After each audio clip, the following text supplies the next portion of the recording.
दुईजना महामन्त्रीहरू आउनुभयो।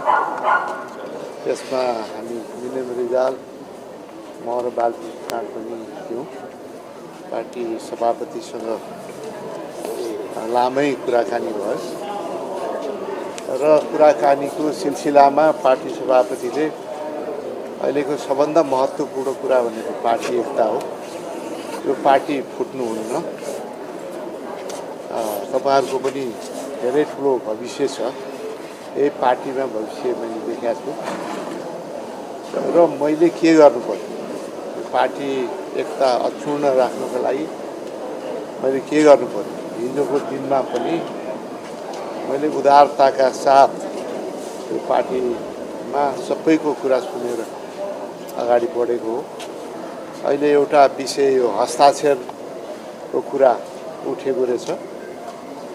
हस्ताक्षर अरू कसैलाई टिकटमा हस्ताक्षर दिएर यो एकता हुन्छ भनेदेखि म तयार छु।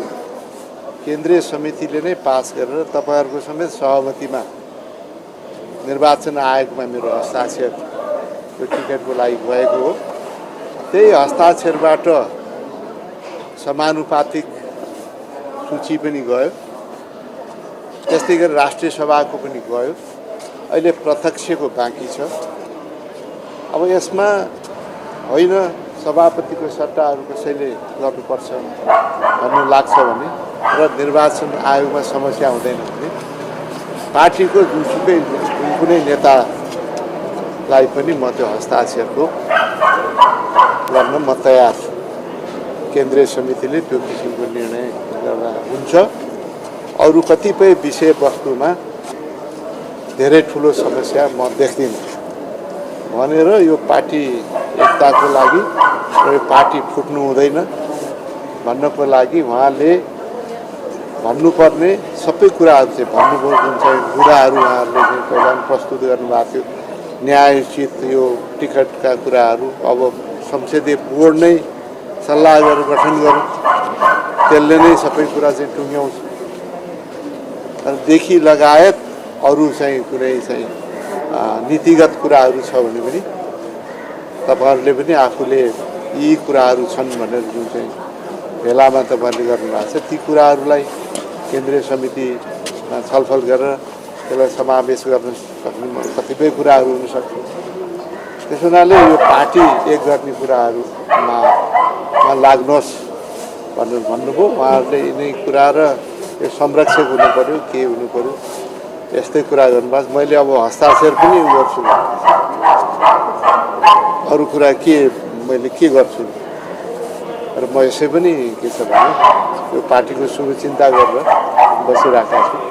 त्यही भन्नु उहाँले। सभापति चुनाव लड्नु पाउनुहुन्न भने पनि उहाँले भन्नुभएन। वास्तवमा यो चुनाव नलड भने हो भन्दाखेरि त्यो त भने होइन, त्यो भने होइन।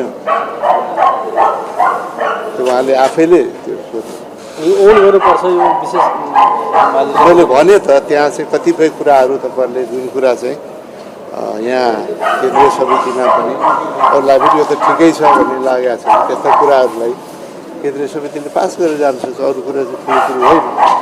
तपाईँहरूको यो हस्ताक्षरले अब पार्टी सभापतिले के नै गर्छ भन्ने लाग्यो। हिजो पनि समानुपातिक टिकट पनि सबै तपाईँहरूले जुन सल्लाह गर्नुभयो त्यही अनुसार चाहिँ मैले चाहिँ कुनै नयाँ कुरा गरे है कहीँ पनि यो हस्ताक्षरले चाहिँ के नै हुन्छ भन्ने त्यस्तो लागेको छ भने त्यसमा मलाई केही छैन। यो पार्टी एकता मेरो लागि महत्त्वपूर्ण हो। त्यो मेरो हस्ताक्षर महत्त्वपूर्ण होइन। कुन नेतालाई त्यो हस्ताक्षरको दिनुपर्छ त्यो निर्णय गर्दा हुन्छ। ल जानुहोस् त्यहाँ चाहिँ हो तपाईँहरूले यी कुराहरू चाहिँ राख्दाखेरि चाहिँ त्यहाँ साथीहरू चाहिँ मान्छन् त्यो कुराहरू त्यहाँ गएर चाहिँ सम्बोधन गरेर भन्नुहोस्। अब पार्टी एकताको पक्षमा जाने हो। यो बिच बिहेर पनि एक नै राख्छु भनेर भन्नुभएको थियो तपाईँहरूले। अर्कोले यो एकता बाँडियो भने म निस्किनु भन्नुभएको भनेर पनि उहाँले त्यो पनि उल्लेख र मैले आफ्नो तर्फबाट मसँग भएको यही हस्ताक्षर गर्नु त्यो पनि म चाहिँ समस्या छ। उहाँहरूले सुन्नुभयो। अब यो संरक्षक भएर बस्ने कुराहरू गर्नुभयो। यी कुराहरू हामी अब त्यहाँ साथीहरूसँग कुरा गर्छौँ अनि त्यहाँ सबै साथीहरूलाई कुरा नगरी हुँदैन।